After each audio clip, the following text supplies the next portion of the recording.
அந்த நல்ல திரவியத்தை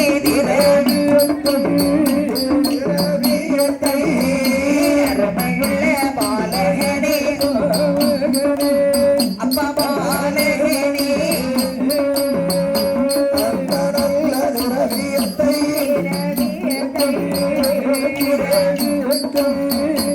அருமையுள்ள பாலகனே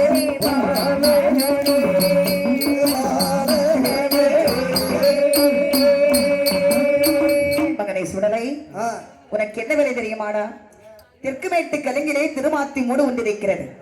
அதன் பக்கமாக அம்மாவுக்கு சொந்தமாக 7 கிடாரம் திரவியம் இருக்கிறது. சரி, அந்த 7 கிடாரம் திரவியத்தையும் கல்வர் கொண்டு போகாமல் காத்தனக்கு தருவாயான என் மகனே மாயாண்டி எந்தனக்கு முன்பூஜை உந்தனக்கு பின்பூஜை. அம்மா முன்பூசை பின்பூசை அதெல்லாம் சரிதான். ஆனா பாரு, நீ பச்சரிசி சாப்பாடு சாப்பிட்டுட்டு இருக்கிற, ரொம்ப மகிமையான சாப்பாடு. என்னால அந்த பச்சரிசி சாப்பாடெல்லாம் சாப்பிட்டுட்டு நடக்க முடியாதும்மா. மகனே மாயாண்டி, எப்ப உனக்கு என்ன சாப்பாடுடா வேணும்? எனக்கு புழுங்கல் அரிசி சாதம் தான் பிடிக்கும். புழுங்கல் அரிசினா நவாப் பொன்னியா? மெதுவா கையை தூக்குங்க. செல்போனை தட்டி போட்டு பேரப்படாது. செல்லு 75,000 ரூபாய் செல்லு. நீங்க அடி வாங்கிட்டு தான் போவானோ அப்படின்னு கொடுத்தாலும் வசமா கொடுங்க. என்ன 75,000 ரூபாய் போனுங்க. ஒரு நாள் கருவாடு வித்தா போதுமா? 75,000 ரூபாய் கிடைக்குமா? அவன் போன வெளியே எடுக்க மாட்டான். அவன் பொண்டாட்டி லைன்லே இருப்பான். அதனால அதை எடுக்க மாட்டான். 7 கிடாரம் திரவியம்மா ஏடியில உட்காந்துக்கிட்டு கருவாட்டு பிசினஸ் தான் பண்ணிட்டு இருக்கான். அங்கேயும் வருமானம் இங்கேயும் வருமானம். பார்த்தா அப்படியா தெரியுதுனா போன கையில எடுப்பனா பாரு. உனக்கு இப்ப என்ன புழுங்கல் அரிசியில என்ன சாப்பாடு குழம்பு என்ன வைக்கணும்? 1 கோட்டை அரிசி பொங்கி ஒரே பட்டப்பா எனக்கு போடணும். போட்டு அதுல முட்டையோடு முருங்கைக்காயை சமைச்சு அதுல ஊத்தணும். எதுல ஊத்தணும்? சாப்பாட்டுல ஊத்தி நல்ல பொட்ட கோழி, பிராய்லர் பொட்ட கோழி, நாட்டுக்கோழி வெடக்கோழியா இருக்கணும். எங்கடா போறது? ஏன்டா நீ கேக்குறது புள்ள காஸ்ட்லியான பொருளா கேக்குறியே? எனக்கு ஒரு கருங்கடா வெட்டி சமைக்கணும்ப்பா. அம்மா, கருங்கடா எல்லாம் இப்ப விக்கிற விலைவாசிக்கு வாங்க முடியாது மகனே. விலைவாசி எல்லாம் பார்த்தா கொடை கொடுக்க முடியாது. சரி, கருங்கடா வெட்டி உனக்கு வேற என்ன செய்யணும் படப்புக்கு? அம்மா, பரனா எனக்கு கெட்டி வைக்கணும். சூளாடு ஒரு பரன், சூளுப்பண்டி ஒரு பரன், பாலாடு பாலுப்பண்டி, துள்ளுமரி துவளங்குட்டி, ஆடு கோழி கிடா அறுத்து பழி தர. உடனே பார்த்தாள் பகவதி, மகனே அது மட்டும் வச்சா காணாது. வேற மெயின் பாயிண்டே மறந்துட்டேன். என்னப்பா? பாட்டில் வாங்கி கொண்டு வைக்கணும். இவ்வளவு பெரிய பாட்டில் தானே. பாட்டில்னா கீழடக்க தண்ணி பாட்டில் இல்ல, அது பேர் என்னது? ராயல் அக்காடுன்னு ஒண்ணு உண்டா? இவன் தான் குடிப்பா, அதை பத்தி எனக்கு தெரியாது. அந்த மாதிரி பாட்டிலாம் வாங்கி கொண்டு வைக்கணும். இந்த பாருடா, அம்மா சுத்த சைவம், நீ அசைவம் கேட்கிறா. ஏன் கோட்டைகள் வைத்து உனக்கு பூஜை கொடுக்க முடியாது?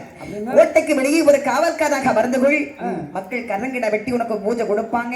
அதை அன்போடு ஏற்றுக்கொள்ளடா என் மகனே. சரி, அப்படி என்று அம்மை சொல்ல ஆகட்டும் என்று சிவ சுடலை மாட சுவாமி என்ன செய்தால் பாருங்கள். நல்ல தென்று சம்மதித்தே சம்மதி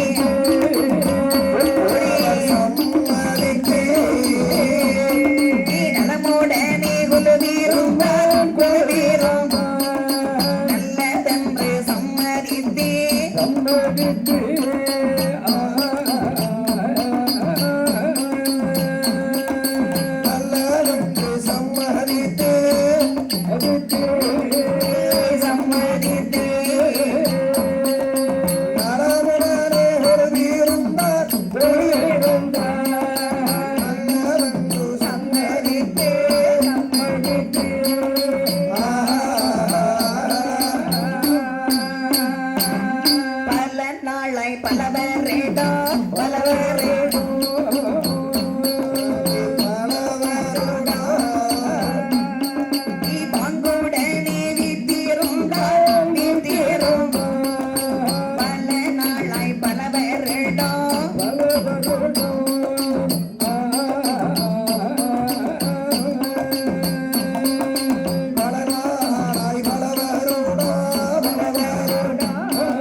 சம்மதித்து நமது சுடலைமாட சுவாமி சுவாமி 7 கிடாரம் திரவியத்திற்கும் காவலாக வந்து அமர்கின்றார்.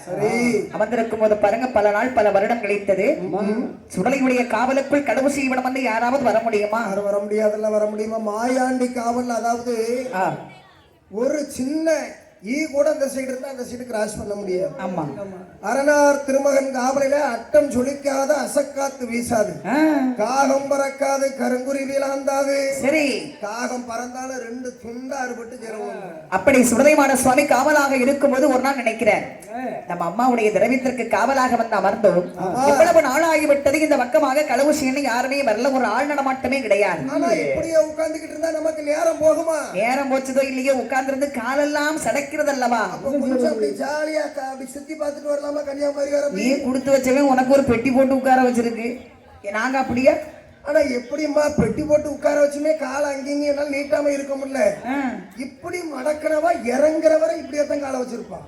எல்லாம் பணம் சம்பளம். உங்காலும் நல்லா இருக்கு, எங்காலும் நல்லா இல்லையம்மா. இந்த புத்தி இருந்தப்புறம் நல்லா இருக்காது. நீ நல்லா இருக்கா? நான் என் கூட ஒரு பையன் படிச்சா இறந்து போனான். அப்ப நான் அந்த பையன் டெத்துக்கு போயிருக்கேன். ஐயா அம்மா ஓடி வந்து என்ன கட்டி பிடிச்சி, ஐயா ஏ சத்திவேலு, ஏ ஐயா அம்மா உன் கூட தானே ஐயா படிச்சான், ஒன்னாதானே பள்ளிக்கூடத்துக்கு போனியே, ஒன்னாதானே சாப்பிடுவிய, ஒன்னாதானே கன்னியாகுமரிக்கெல்லாம் போவியே, பாத்ரூம் போனாலும் ஒன்னாதானே போவிய. ஒரே பாத்திரம்ல பையன் இருக்குல்ல, இறந்து போனானே நீ இருக்கிய ஐயா.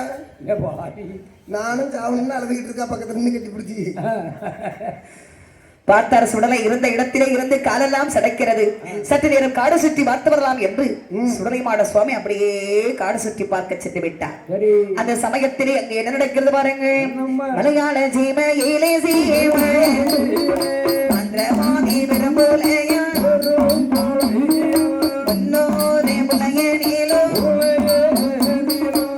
பங்காளி விரும்புலையா நானோரே முலையனிலோ நந்தங்காடி விரும்புலையா ஐநூரே முலையனிலோ முலையனிலோ முலையனிலோ முலையனிலோ அண்ணாமியே பெரும்புலையோ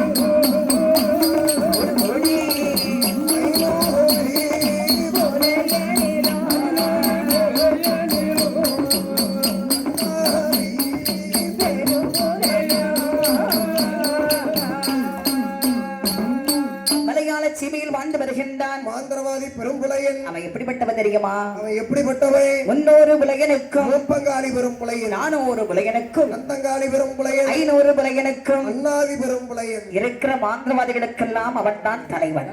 அதாவது ஒரு அண்ணாவின்னு சொல்லலாம், எல்லாருக்கும் சொல்லி கொடுக்கறதே இவன் தான். ஆமா வாத்தியார். ஆமா.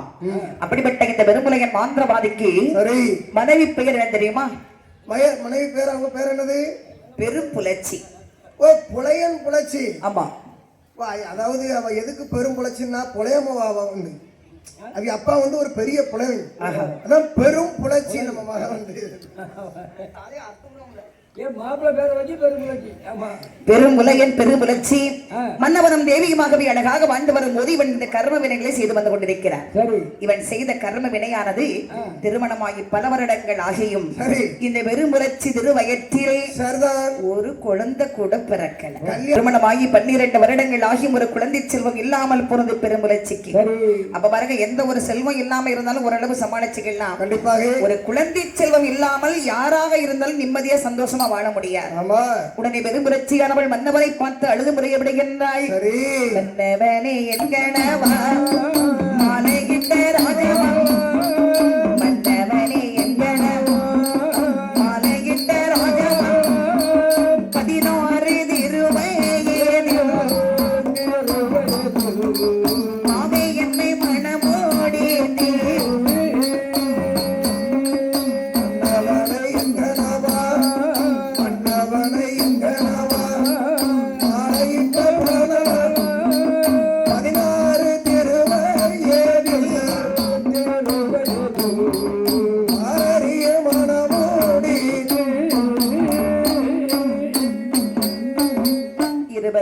வயதிலே இருளி என்ன சொல்கே 22 வயதிலே இருளி என்ன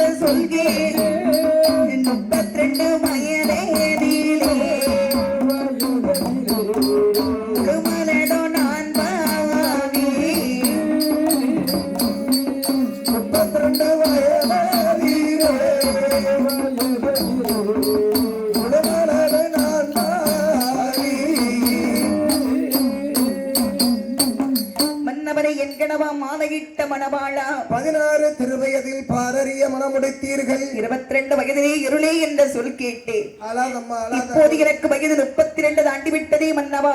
ஒரு பொம்பளையா பிறந்தா அழாதம்மா. உன் நெற்றியெல்லாம் நிறைத்து விட்டது. நெத்தி நிறைச்சுன்னா ஹிண்டியா கேரட்டை வாங்கி அடிச்சு விடட்டுமா? இப்ப அதான் கவலை.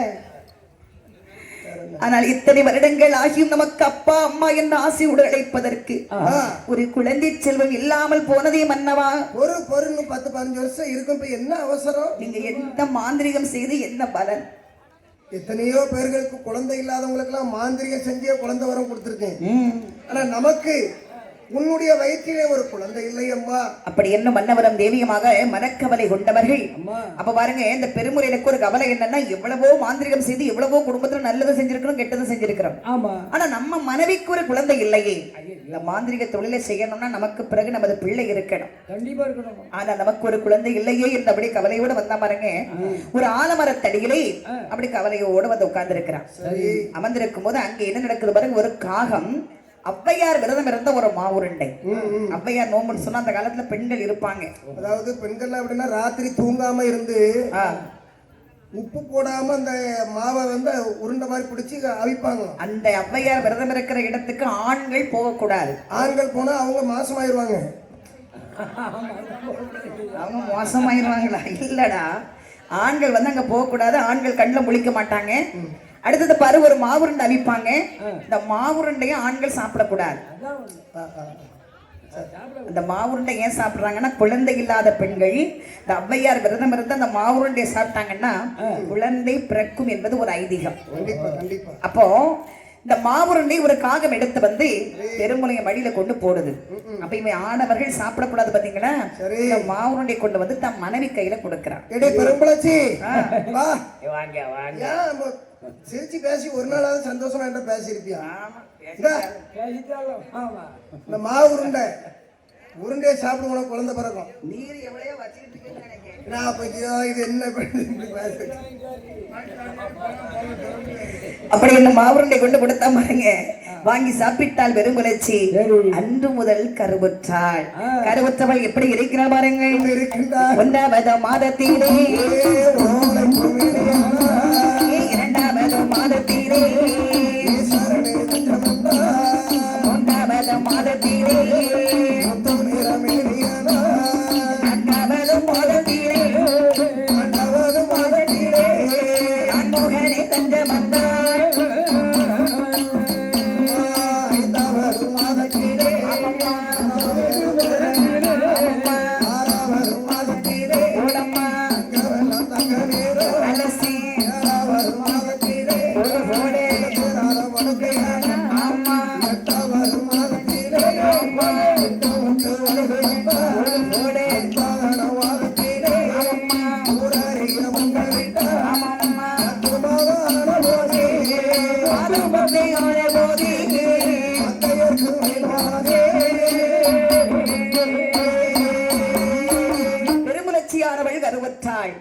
1வது மாதம் உடையவனே தஞ்சம் என்றாள். 2, 3, 4வது மாதம் நப்பல் பழம்னா பொதுவா பெண்கள் மாசமா இருந்தாங்கன்னா முத யாருக்கிட்ட சொல்லுவாங்க தெரியுமா?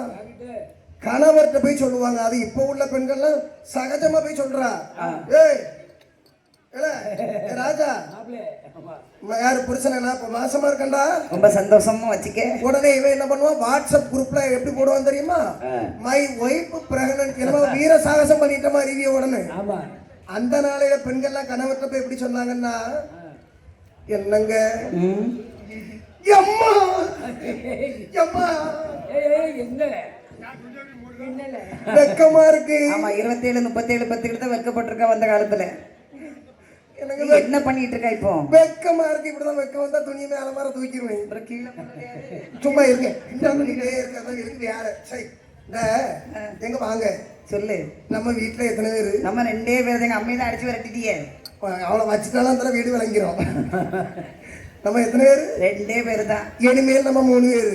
அது எப்படி எனக்கு தெரியாம வந்தது? உங்களுக்கு தெரியாம எவனும் வரல. மாசமா இருக்கேன். எப்படி விலைக்கு சொல்லணுமா நல்ல விலைக்கு விளக்குன்னு அப்போ பெரும்புரட்சி யாரவள் கருவுற்றவள் எப்படி இருக்கிறா பாருங்க. 5வது மாதம் அறவயறு பூரணம், 6வது மாதம் அங்கமெல்லாம் தங்க நிறம், 7வது மாதம் 8 மாதம் 9 மாதம் ஆனது. ஊரறிய சீமந்தம் நடத்துறாங்க. மாதம் பத்தி திகழ்ந்ததே மங்கையரக்குமேனோகே அடிபிடிகாய் வயிறும் வந்து ஒரு மரத்தை வச்சு கூட்டிட்டு வராங்க. அவன் என்ன செய்ய பாருங்க, வழிபொறுக்க முடியாமல் பெரும்புரட்சியானவள் சத்தமிடக்கூடிய சமயம் என்னை ஓதினாள். 5 எழுத்து மந்திரத்தை அப்படியே உச்சரிக்கிறா. பெரும்புரட்சி வயிற்றுல தடவுறா. தடவக்கூடிய சமயம் அடிபிடியா வயிறு நொந்து சோரை கண்ணி குடமுடைய ஓகையர்கள் பிடித்து நிற்க அழகான ஒரு பெண் குழந்தை வந்து பிறக்கிறது. பெண் குழந்தைனாலே அழகுதானம்மா. அப்படிப்பட்ட பெண் குழந்தை பிறந்த போது மருத்துவதி கொப்பாடு நீக்கு கொப்புள் கொடி அறுத்து குறவை பாடி குழந்தையை கொண்டு அப்படியே பெருங்குழந்தை. ஐயா ஐயா உங்களுக்கு பொம்பளை பிள்ளை பிறந்திருக்கு. அப்படியா? வாங்க டாஸ்மார்க்ல போய் தள்ளி அடிச்சு படுத்து. குழந்தை இல்லாதவர்களுக்கு பெண் குழந்தை என்ன ஆண் குழந்தை என்ன எல்லாம் ஒன்று தானே, சந்தோஷம் தானே. அப்படி என்று பெருமுறையில் சந்தோஷமாகவே ஏற்றுக்கொண்டார். அழகாகவே மருத்துவதைக்கு கொடுக்கக்கூடிய ஒலிவை கொடுத்து அனுப்பிவிட்டு மன்னவனம் தேவியமாக அந்த குழந்தையை அருமையாக வளர்க்கலுற்றார். மாலோட்டி சீராட்டி தானாட்டி பொன்னுரசி பொட்டு விட்டு வளர்த்து வரக்கூடிய சமயம் அந்த குழந்தைக்கு பொருத்தமான ஒரு பெயர் சூட்டணும். கண்டிப்பாக அந்த காலத்துல பெயர் சூட்டு விழானே நடத்தி இருக்காங்க. பெயர் கொடுக்கறதுக்கு பெயர் சூட்டுற விழாக்கு எல்லாருமே வருவாங்க. உற்றார் உறவினர்கள் சொந்த பந்தங்களை எல்லாம் வரவழைத்து மாமன் சித்தப்பா பாட்டி அக்கா எல்லாருமே வந்து நிற்காங்க. பெரும்பலையன் என்ன பேர் கொடுக்கிற பாருங்க, மாவை தின்னபடிகளாலும் இவன் குலதெய்வம் இசக்கி அம்மை. 2 பெயரையும் ஒட்டி இந்த குழந்தைக்கு மாவு இசக்கி அப்படின்னு பேர் கொடுக்கிறார். மாவு சக்கி, மாவு சக்கின்னு பேர். அது இதே ஊர்ல தான் நீ படிச்சா வம்ப அங்க கொண்டு விலைக்கு வாங்காத. மாவு இசைக்கு சேர்த்து இழுத்து சொன்னா மாவு சைக்கின்னு வரும். அப்படி சொல்லு. அப்போது இந்த மாவு சைக்கியானவள் எப்படி வளர்ந்து வருகிறாள் பாருங்கள். வளர்ந்து வருகின்றாள். நாளும் ஒரு நல்ல மேனியுமாய் பொழுதும் ஒரு நல்ல வண்ணமுமாய் வளரும் பிறை நல்ல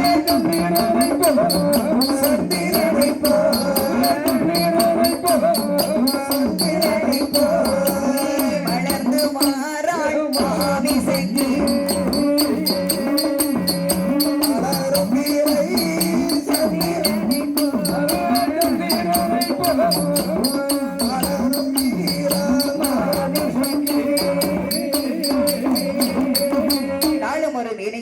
ஒரு வண்ணமுமாக வளரும் பிறை சந்திரனை போல் வளருகின்றாள் மாவுசக்கி. வளர்ந்து வரக்கூடிய சமயம் 1 வயது 2 வயது உயர் 3 திருவயது 3 வயதான போது முடியிறக்கி காது குத்தி 4 வயது ஆகிறது. நடந்து ஓடி விளையாடுகின்றாள். 5 வயதாகிறது.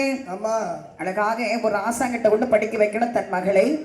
ஆனா பாருங்க என்ன செய்யறான்னா தன்னுடைய மகளை வீட்டை விட்டு வெளியே அனுப்ப கூடாது. சரி அப்படின்னு வீட்டுக்கே ஒரு ஆசிரியரை வரவழைக்கிறான். ஏன்னா நம்ம மக அவ்வளவு அழகாக இருக்கா, அதனாலதான் வேற யாரும் பாத்திரக்கூடாதுன்னு சொல்லி வீட்டுக்கே வாத்தியாரை வரவைக்கிறான். வரவழைச்சு அழகாக மாவுசக்கி வெண்முடியாளை படிக்க வைக்கிறான். சரி மாவுசக்கியானவள் அறிவறி கொண்டை வேந்தன் அன்னை பிதா முதுரைகள் உலக நீதி போன்ற பாடங்கள் ஆத்தி சூடி அத்தனையும் அழகாக படித்து வளர்ந்து வருகிறார். சரி வளர்ந்து வரக்கூடிய சமயம் இவளுக்கு வயது என்ன ஆகிறது பாருங்கள்.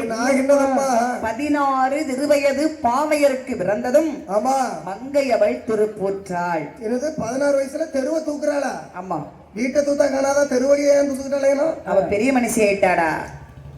வயசுக்கு வந்துட்டான்னு சொல்லு. எங்க வந்து நீ கேமரா ஸ்டாண்டா காலத்துக்கிட்டு இருக்கா? நீ யாரும் மிதிச்சிடாதீங்கப்பா. ஸ்டாண்ட ஒழுங்கா பெண்ணாய் ஊத்தி கழுவிட்டு தான் நீ அடுத்த பாட்டுக்கு கொண்டு வரணும்னு சொல்லியாச்சு. ஏன்னா ஸ்டாண்ட நீ தூக்காத. இல்ல அதை மிதிச்சிடாதீங்க பார்த்து. அந்த சமயத்திலே மாவுசக்கி அம்மையானவள் 16 திருவயதில் திருப்பூற்றாள். உடனே பெரும்பலன் என்ன செய்கிறான் பாருங்கள். 16 திருவயதில்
மகள் திருப்புற்ற உடனே தோழியர்களை வரவழைத்து இந்த பெருமுலையன் செய்யக்கூடிய சடங்குகளை எல்லாம் சிறப்பா முடிக்கிறான்.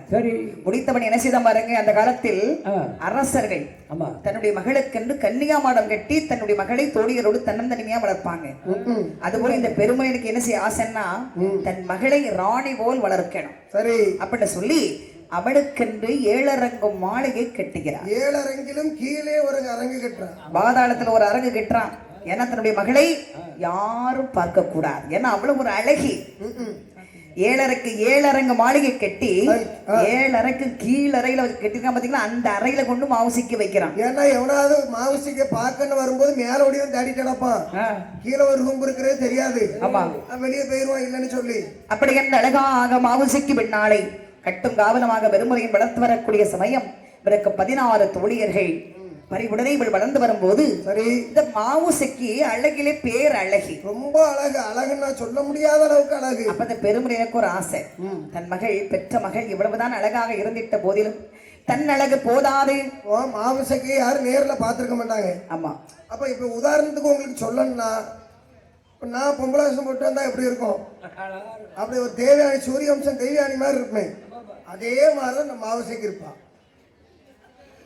நல்ல வேலை சேர் போட்டு உட்கார வச்சிருக்கு, கீழே உட்காந்துருந்தாவனா அப்பவே அள்ளி வீசியிருப்பாவ. என்னடா தேவையானுக்கும் உனக்கும் கெட்டுமாடா. எல்லாருமே சொல்றாவ தசராவோட நான் பொம்பளை வேஷம் போட்டிருப்பேன், சூரியவம்சம் தெய்வயானி மாதிரியே இருக்கா அப்படின்னு சொல்லுவான். அன்னைக்கு 10 பேர் KR விஜயா மாதிரி இருக்குன்றாவ. KR விஜய் மாதிரி இல்ல, KR விஜய்க்கு தங்கச்சி ஒண்ணு உண்டு ஒன்ன மாதிரி.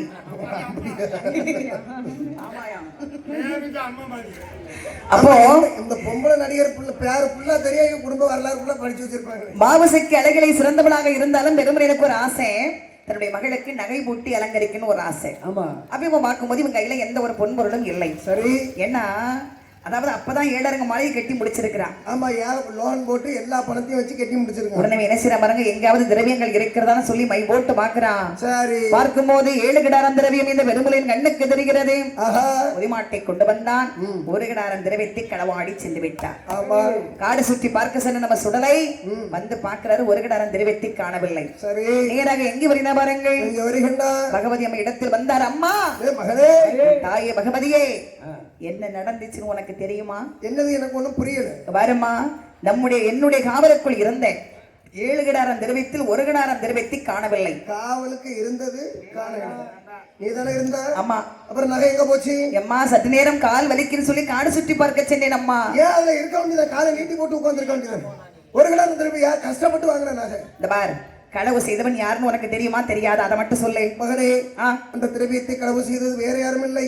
யார் என்று சொன்னால் அவனை கருவறுத்து நான் வருவேன் தாயே. மலையாளத்திலே வாழ்ந்து வருகின்றானே என் மகனே சுடலை, திரவியத்திற்கு களவு செய்தது யார் தெரியுமா? யாரம்மா? மலையாள சீமையிலே மாந்திரமாதி பெரும்புலையில் 500 புலையனிலோ அண்ணாவி பெரும்புலையில் அம்மி தட்டி வணக்க செய்வோம் 500 சங்காதவழி சுடபு தட்டி வணக்க செய்வோம், சுடபு தட்டி வணக்க செய்வோம்.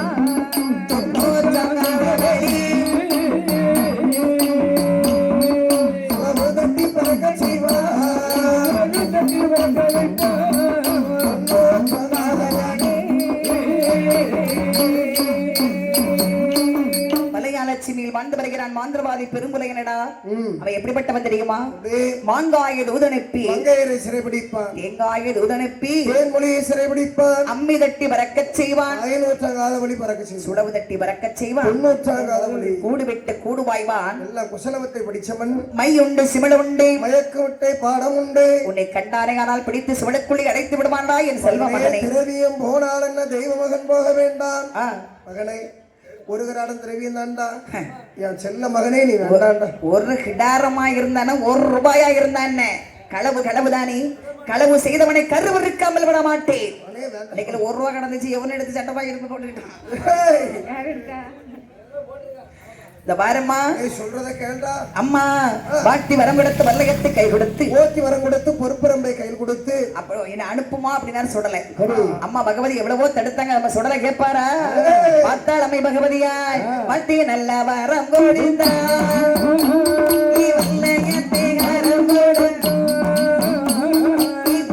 நல்ல வீடை ஓட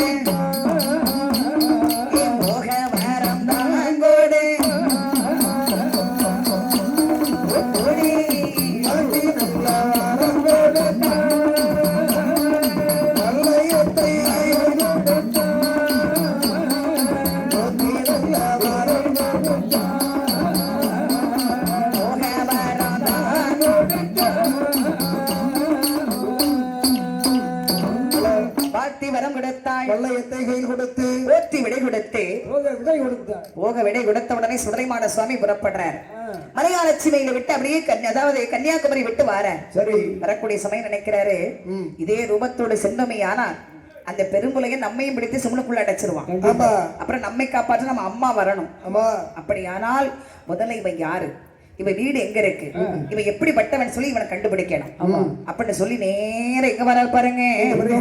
இதே ரூபத்தோடு செல்லக்கூடாது என்று ஒரு பாம்பாட்டும் சித்தனாக வடிவம் எடுக்கிறார். ஒரு பாம்பாட்டக்கூடிய வயசான ஒரு தாத்தா மாதிரி வடிவம். நான் ஒரு பத்தம் சென்றேன், கிழவனை போல் 90 பத்தம் சென்றேன், துவண்ட கிழவனை போல் பக்கத்திலே ஒரு ஓலப்பாய ஒண்ணு வச்சுக்கிட்டு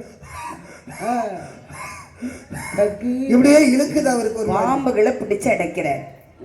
என்ன என்ன பாம்புகளை பிடித்தார் பாருங்க. என்ன பாம்பெல்லாம் பிடிக்கிறாரு? பச்சை பாம்பு 1000, மகள பாம்பு 1000, நல்ல பாம்பு நாக பாம்பு 1000, எல்லாத்திலே இளைய பாம்பு இளைய பாம்பு ஏற்றதோடு தண்ணி பாம்பு இளைய பாம்பு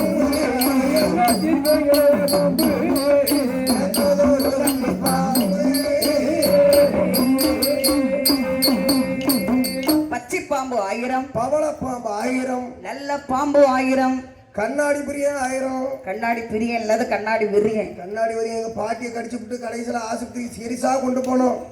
கடைசியில பாம்பு இருந்தா தான் பாட்டியை காப்பாற்ற முடியும்ட்டாரு.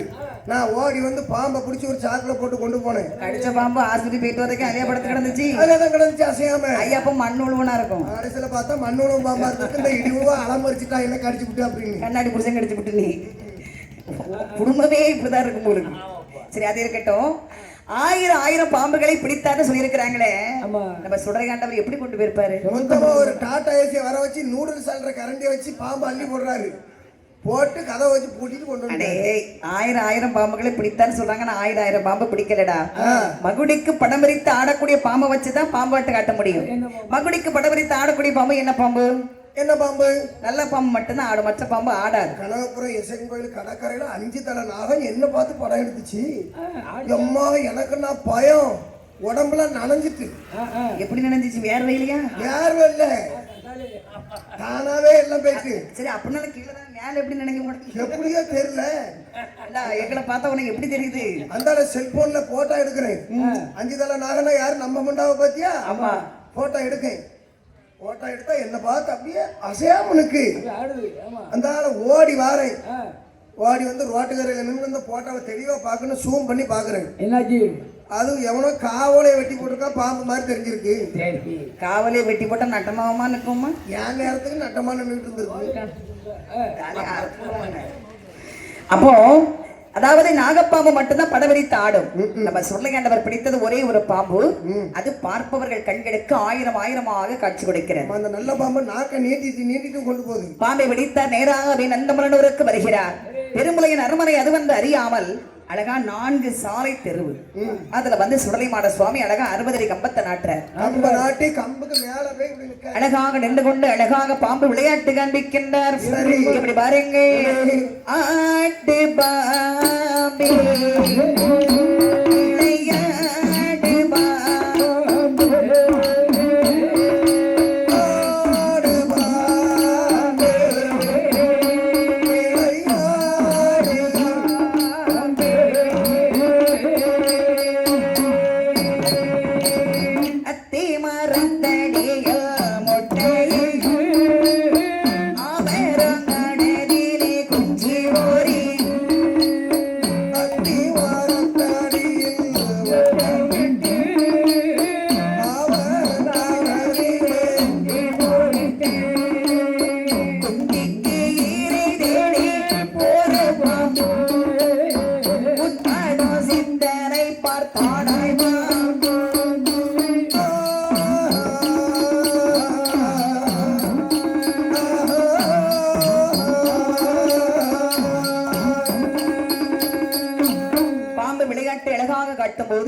பார்த்தாரு மாவுசைக்குடைய தோழியர்கள் ஓடி வந்து மாவுசை கிட்ட சொல்றாங்க. சரி. அப்ப பாம்பாட்ட பார்க்கணும் இவ்வளவு ஆசைப்பட்டு வீட்டை விட்டு அப்பா வெளியே போக விட மாட்டார். சரி. அப்படின்னு சொல்லி ஏழரங்க மாளிகையில வந்து பாக்குறான். அந்த மாவுசைக்கு மூக்கிலே அணிந்திருந்த வைரக்கல் மூக்குத்தி சுடரை முகத்துல பளிச்சுன்னு ஒரு ஒளி கொடுத்து சுடலை கம்பத்தை விட்டு கீழே இறங்கி வந்து ஒரு பிச்சை எடுக்கும் பண்டாரம் போல் வடிவத்தைக் கொண்டு வந்து வாசலிலே தர்மம் கேட்கிறாரு. மாவுசைக்கு அங்கிருந்து தர்மத்தை கொண்டு வருகிறார். சுடரை என்ன செய்த பாருங்க. அவன் முன்பாசல் வார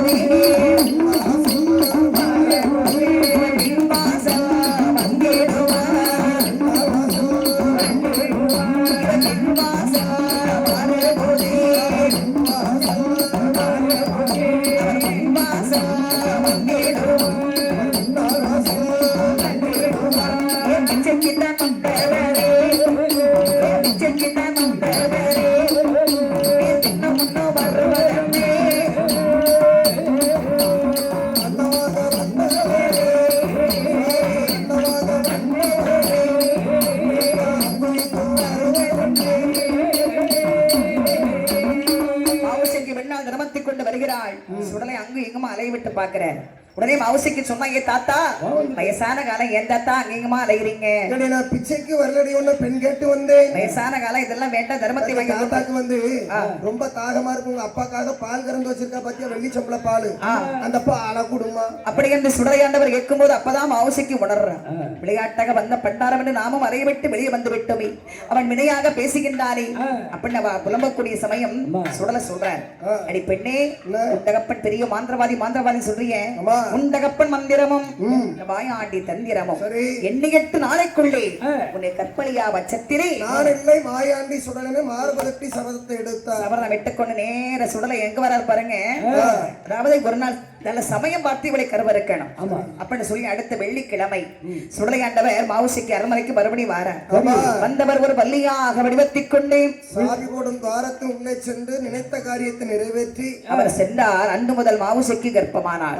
பெருமுறை வந்து மை போட்டு பார்க்கிற மயில எதுவுமே தோன்றவில்லை. அன்று முதல் மாவுசைக்கு கர்ப்பமானாள். சுடலை நேர காக்காட்சி மலைக்கு வார. அங்கு வந்து இவரை எப்படி கருவறுக்கலான்னு பார்க்கும் போது பழியர் மக்கள் அண்ணன் நம்பி 7 பேர்கள் பயிர்கள் செய்தார்கள். பயிர்களை வந்து மிருகங்கள் அழைத்தது. உடனே அந்த பெருமுறை நிலத்தில் வந்து ஈவலைக்கு தர வேண்டும் என்று சொன்னார். பெருமுறை ஈவலுக்கு வினம் வந்து வருகிறான். வந்து அப்படியே படைகள் போட்டு சீர்காழி மந்திரத்தை அப்படி உரு கொடுக்கிறார். செபிக்கின்ற புலையனை மாயாண்டி செவிட்டோடு அடித்தார். அடித்து விட்டார். உன்னுடைய சிமலுக்குள் நான் அடைபட வேணுமானால் தலை சூழி வழி கொடுக்கணும். கொடுப்பியா? ஒத்தைக்கு ஒரு மகளாக இருக்கணும். 9 மாத கர்ப்பிணியாக இருக்கணும். அப்படிப்பட்ட பெண்ணை கொண்டு வந்து எனக்கு வழி கொடுத்தால் 3.25 நாளைக்கு உன் சிமிழுக்குள் அடைபடுவேனடா. அப்படி என்ற உடனே பெருமலையை சம்மதித்தான். அடுத்த நேரம் ஆரியங்காவுக்கு வாரான். சுடலை ஆண்டவருக்கு ஒரு நிலையம் போட்டு ஒரு கொடைவினாவா கொடுக்கிறான். 7 பரன் கட்டி வைக்கிறான். சோளாடு சோழ பண்ணி பாலாடு பால பண்ணி இப்படி 6 பரன் தொள்ளு வரை துவளை குட்டி என்று பரன் 6 பரன் அடிக்கிட்டான். 7வது பரன்ல அதான் தலை சூழி பண்ணி கேட்டார். அப்பதான் சுடலை பார்த்தாடே, இதுக்காகவா பூஜை கேட்டேன், தலைசூலி வலி எங்கடா அப்படின்னார். உடனே பெருமுலையன் மை போட்டு பார்க்கிறான். மயிலை தன் மகளாகிய மாவுசைக்கு பின்னாலே தோன்றுகிறான்.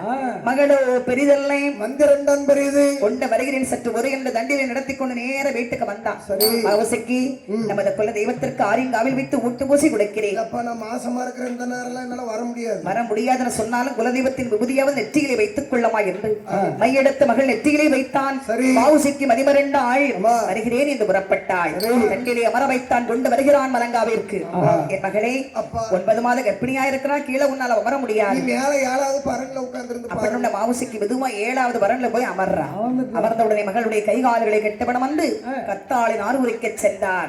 யாரும் இல்லாத காட்டுக்குள்ளே பொல்லாத தெய்வதைக்கு பலி கொடுக்க அழைத்து வந்திருக்கிறான் என்பதை அறிந்து மாவுசைக்கு வெண்குடியால் அழுது புலம்புகிறார். இந்த கப்பா பெரும்போலையா என்ன மோசம் செய்ய என்ன கப்பா பெரும்போலை என்ன மோசம் செய்ய எந்த ஒரு தேவனை என்னை பலி கொடுக்க போறாய். எந்த ஒரு தேவனை என்னை பலி கொடுக்க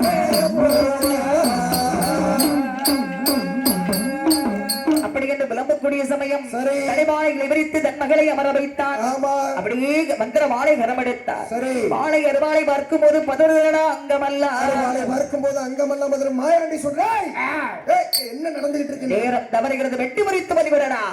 பொல்லாத தேவதையே, சற்று பொருள் இப்பொழுது வழிபடுக்கிறேன் என்று பாவுசிக்கு வெண்ணாளை வழிபடுக்க வாராம். பாவுசிக்கு சொன்னாடே, பொல்லாத பெருமுலையா, உன்னுடைய கோட்டையில எள்ளும் நெருக்கும் நிறைந்து முளைக்குமடா. கொள்ளைக்கு பிள்ளையற்று கொடி முடிந்து போவாய் பெரும்பிள்ளையா. சாபத்தை கொடுத்தால் பார்த்தான் பெருமுலை என்ன செய்யறான் பாருங்க. ஏ பொல்லாத சுடல, வழி கொடுக்கிற அன்போடு ஏற்றுக்கொள். அப்படி என்று சொல்லி நித்தியகிரி பலி கொடுத்தான்.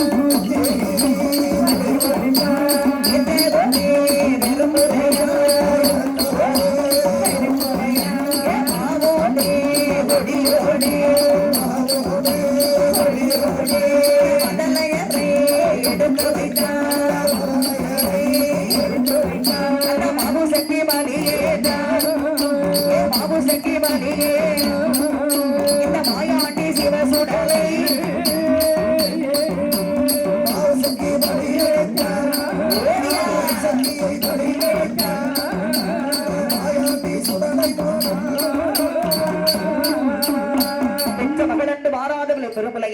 தன்னுடைய மகளாய மாவுசிக்கு நெஞ்சை கீறி வழி கொடுக்கிறார். மாவோடு கொடியோடு மதலைகளை எடுத்து வைத்தார். அந்த பூஜை அன்போடு ஏற்றுக்கொண்ட சுடலை சொன்ன வாக்கின்படி அவனுடைய சிமிழுக்குள்ள அடைபடுறார். கொண்டு வருகிறான் பெருமுலையன். வரும்போது அவனுடைய வீட்டின் பக்கமாக ஒரு பேர் ஆறு. அந்த கயத்திலே வந்து இது உண்மையாகவே அடைபட்டிருக்காரான்னு பார்க்கணும். ஏன்னா பொல்லாத தேவதை சிமிழுக்குள்ள அடைபட்டிருக்கானா இல்லையான்னு பார்க்கணும்ல. அப்ப அந்த சிமிழை எடுத்து தண்ணீரில் அப்படி வீசுறான். வீசும்போது உள்ளே இருப்பது நம்ம சுடலையாண்டவர் அல்லவா, தண்ணீரை எதிர்த்து வருகிறார்.